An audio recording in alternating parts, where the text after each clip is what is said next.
Greetings YouTube, Captain Machine here, back for another video. On to day 4 of the RPGaDay marathon. Yes, I know if you look at the calendar, it's not the 4th. And I'm doing these in batches because I find filming outside to be more engaging. It's raining right now, but we're still out in the woods having a good old time. So today's prompt is message. Now at first I thought about the actual spell messages or the derivatives, where you've got like spells, abilities, enhancements, whatever, that allow you to communicate over distances. I'm not talking about like a modern day or a sci-fi setting where that's normal. I'm talking about using these abilities and magics and such and so forth to effectively just send text to each other or short voicemails. And I personally believe that people use them incorrectly. They use them as if they are just literally text messages or voicemails. So there's a conversation to be had there, but I don't want to talk about that. What I want to talk about yeah, the whole switcheroo. He's not talking about what he wants to talk about. Yeah, so what I want to talk about is a phenomenon that I have seen at my table, and I'm kind of wanting some community engagement on this one because I don't know how normal this is or isn't. But I'm talking about passing messages between players and GMs, or players and players. Because when I was a wee lad in the 20s, in my 20s, not the 20s, we're in the 20s now. When I was in my 20s, we played a lot of Dungeons and Dragons, like 3rd edition, and other games that came out around that time period, and note passing was a common occurrence. There was always this back and forth of hidden information going to and from the GM or between players.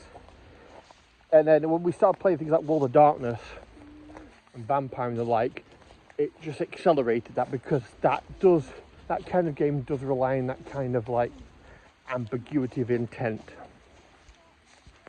However, I've found that in my current iteration of role playing and the like, you want to get over this tree again? Let me help you up then. Be careful, it's going to be wet and wet and slippy. Okay, let's get all this wood detritus out of the way. Come on. Want to get that way or that way?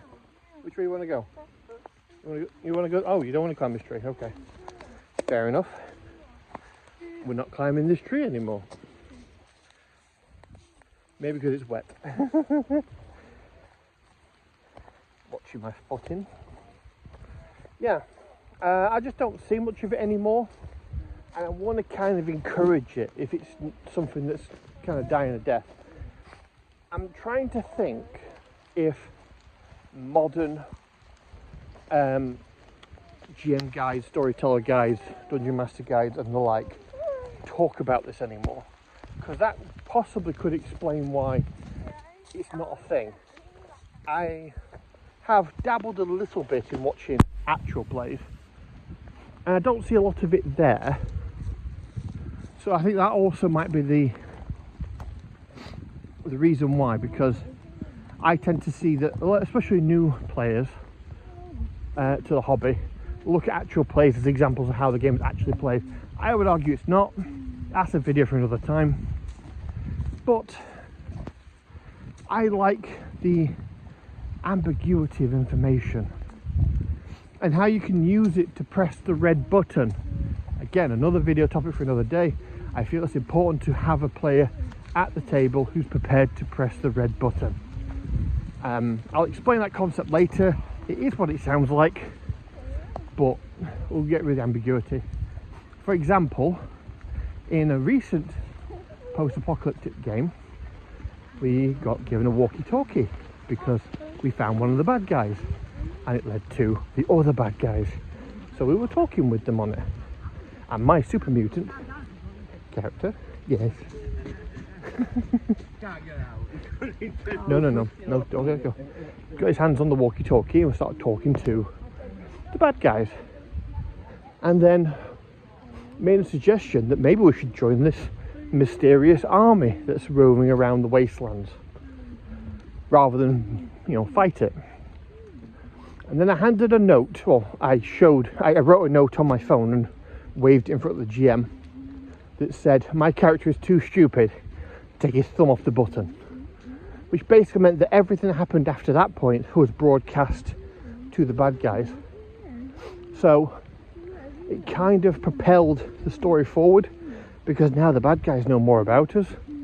They've got a rough idea what our intentions are, and the very, very paper thin reasoning behind why there's even antagonism between us and them has kind of like been fleshed out a little bit.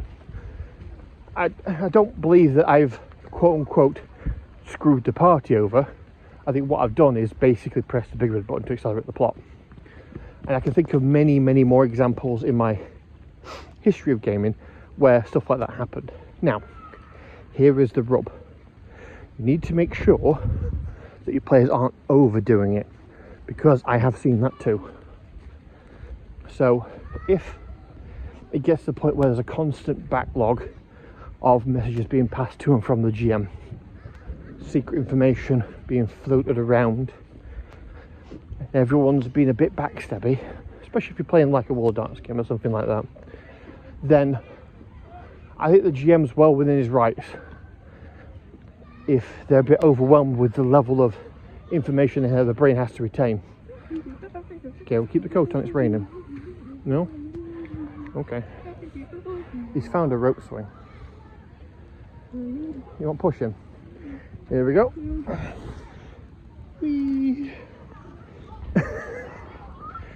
So I'm just going to perch on this half broken table while my little boy swings around, because as you can tell, the Padawan / wood elf is with me.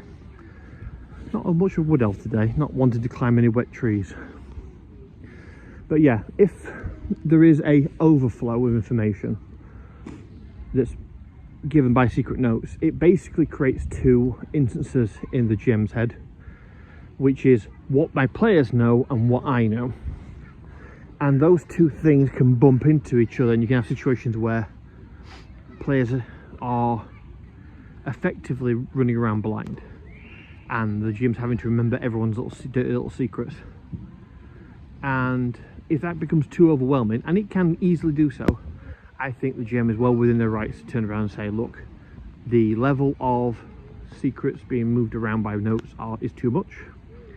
I think we need to dial it back. So a lot of the details that you're passing around to me aren't like so groundbreaking it warrants a note. You want to go again? Okay, Daddy wants. So the Daddy push. Well, get back on the thing then. Oh, that's it. That's it. Here we go. Oh, the rain's picking up, Gabriel. You sure you don't want that coat back? Yeah, so they're going to have to say to their players, you're going to have to be mature about this.